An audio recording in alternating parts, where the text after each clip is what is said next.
आप देख रहे हैं हिंद टीवी।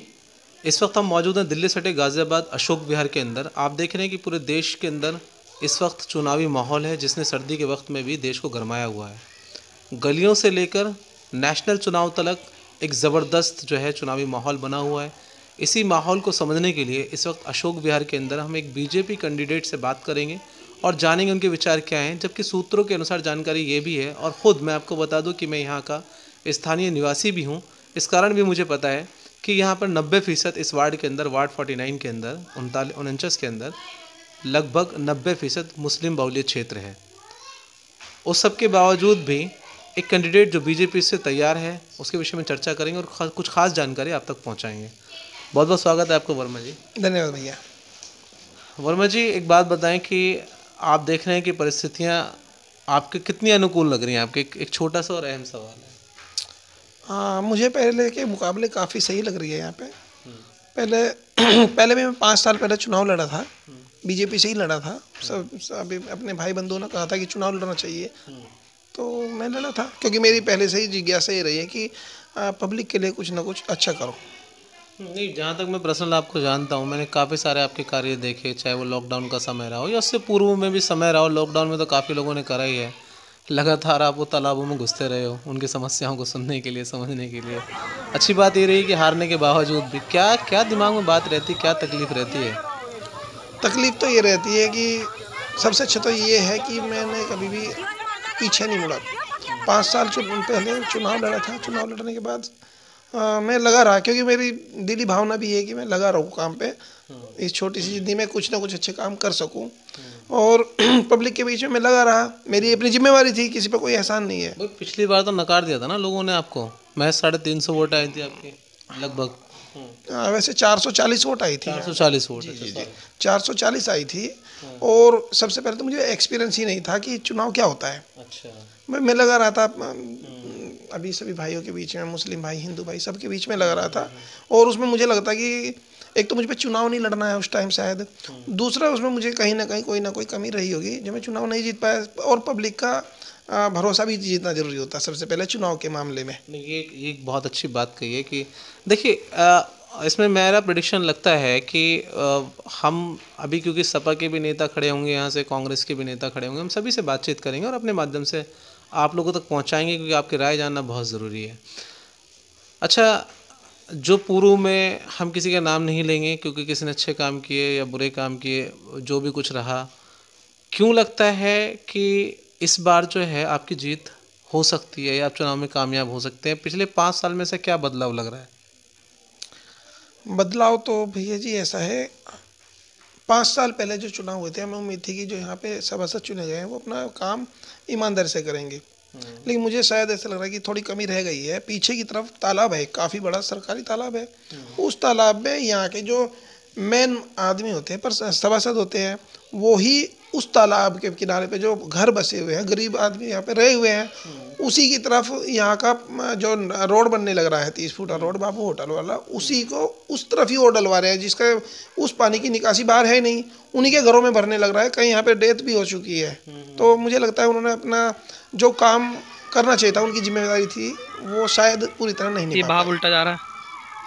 देखिए, उसके विषय में हमने न्यूज़ ऑफ इंडिया पे भी अपनी कई सारी न्यूज़ चलाई हैं। ये बिल्कुल सही बात है, क्योंकि उसके आबादी की अगर हम एतबार से बात करें तो लगभग 70% आबादी उसके आसपास बसी हुई है, और 2 जवान और 1 छोटा बच्चा जो है उसमें डूब के मर गया था, क्योंकि वो अवैध नाले जो है उसमें चल रहे हैं, जो काफ़ी जो चर्चा में रहे हैं।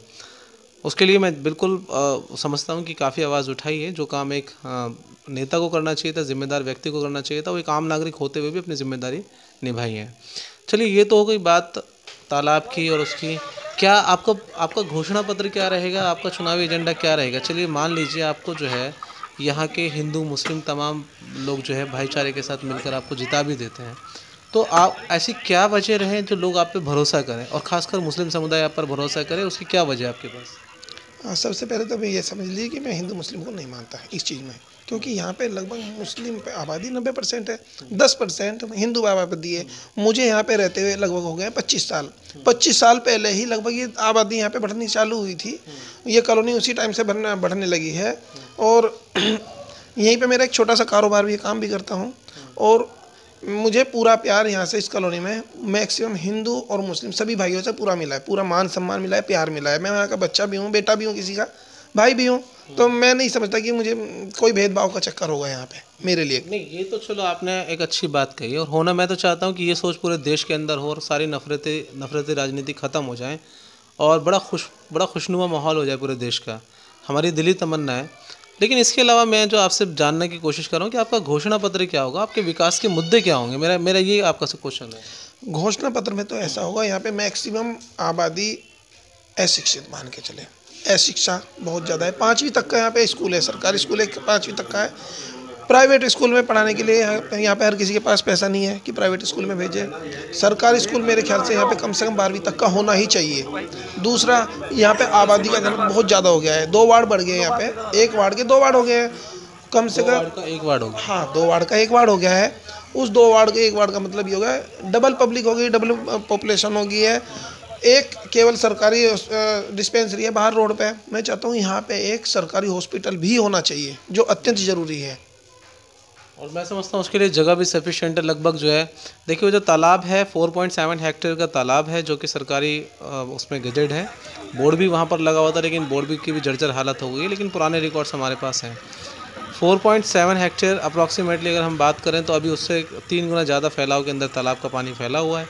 अगर वो सीमित और लिमिट हो जाए तो शायद उसके अंदर एक बढ़िया जो है प्रोजेक्ट लगाए जा सकते हैं। अगर सरकार इस तरफ का कदम उठाती है, बहुत ही अच्छा काम होगा ये, अगर इस तरफ ध्यान दिया जाए।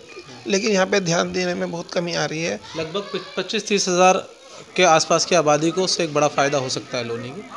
तो ये इनका घोषणा पत्र है। और भी कुछ अहम मुद्दे हैं, जैसे कि हम यहाँ जानते हैं, मैं खुद एक यहाँ का स्थानीय निवासी हूँ, तो उसकी बिना पर मुझे लगता है कि शायद अभी लोगों को यहाँ पर शायद 35 साल 40 साल हो गए हैं बसते हुए। मुझे हो गए 25 साल, 26वां साल रहा हुआ है यहाँ पे। उससे पहले भी आबादी थी, थोड़ी कम थी, अब बढ़ती जा रही है। उस हिसाब से यहाँ पे सुविधाएं नगण्य है, बिल्कुल सुविधा की घोर। तो उसके एतबार से मैं समझता हूँ कि अभी तक लेकिन लोगों के मकान नंबर भी ठीक नहीं है यहाँ पर। मकान नंबर, गली नंबर कुछ नहीं है, सब उल्टा सीधा हुआ पड़ा है। यहाँ पे जो मेन जनप्रतिनिधि हैं, मुझे लगता है उन्होंने अपने फ़ायदे के लिए सब कुछ उल्टा सीधा करके रखा हुआ है। मैं चाहता हूँ यहाँ पे व्यवस्थित तरीके से रहा जाए, व्यवस्थित तरीके से गलियों के नंबर हो, घरों के नंबर हो, पानी की सुविधा हो। पानी की सुविधा खराब है। पीछे की तरफ जो नाला बना, सरकारी ज़मीन है, वो सरकारी ज़मीन को नाले में तब्दील कर दिया है। पानी, गंदा पानी चारों तरफ का भर रहा है। भूजल गर्भ खराब हो चुका है, पानी यहाँ का खराब हो चुका है, पीने लायक नहीं है। सभी पानी बाहर से आता है। सब कुछ सरकारी सुविधाएँ, लाइट की सुविधा खराब है। पहले हालांकि लाइट की सुविधा बाहर की तरफ खराब है, सही है, यहाँ की खराब है। पानी की सुविधा जीरो, पढ़ाई की सुविधा जीरो। लाइट तो लेकिन है ना 24 आवर्स ऑलमोस्ट। मैं भी तो यहीं रहता हूँ, लाइट की सुविधा कहाँ खराब है? तार खराब है क्या कंडीशन? हाँ, वही कह रहा हूँ, लाइट ठीक है, लेकिन तारों की, बिजली की जो जगह जगह बिल्कुल तार लटके रहते हैं, व्यवस्थित नहीं है, आज यहाँ पे हादसे होते रहते हैं। तो अच्छा, ये आपके घोषणा पत्र हैं। एजुकेशन का मुद्दा रहेगा, स्वास्थ्य का मुद्दा रहेगा, जल निकासी का मुद्दा रहेगा, ये तमाम मुद्दे रहेंगे। तो इन्हीं मुद्दों पर आप चुनाव लड़ेंगे? हाँ बिल्कुल। और सबसे पहले सबको मिलकर रहना है, भाईचारे का, हिंदू मुस्लिम सबको। धर्म की राजनीति हटानी है, जाति की राजनीति हटानी है। अच्छा, विकास की राजनीति करनी है। डर लगता है कि यहाँ पर मुस्लिम बाहुल्य क्षेत्र है, और जैसे कि प्रेडिक्शन लगाया जाता है नेशनल लेवल पे कि भाजपा को खुद नेशनल टीवी पे दिखाया जाता है कि 8% से ऊपर वोट मिलता ही नहीं है मुस्लिम का। तो यहाँ पर 90% हुआ है तो 8% पे टोटल भाजपा को वोट मिलता है अक्सर करके। लेकिन यहाँ का क्या आप ऐसा करेंगे, या किस तरह की मेहनत रहेगी, आपकी चुनावी कार्यक्रम रहेंगे, जिससे कि आपको लगता है कि ये तब्दील हो सकते हैं वोट? देखिए, ये आपकी सोच होगी, ऐसी है, लेकिन मुझे ऐसा नहीं लगता है। मुझे नेशनल आंकड़े बता रहा हूँ, मैं सोच नहीं बता रहा ना, जो नेशनल आंकड़े वो बता रहा हूँ। मैं अपनी सोच से थोड़ी बता सकता हूँ। देखो, मैं यहाँ का बेटा हूँ, मुझे नहीं पता बाहर क्या हो रहा है। मुझे यहाँ की व्यवस्था संभालनी है, हिंदू मुस्लिम सब भाई को लेके चलना है।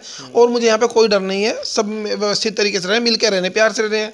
सभी तीज त्यौहार, दीपावली, होली, ईद सब मनाते हैं, मिल के मनाते हैं, कोई दिक्कत नहीं है यहाँ पे मुझे।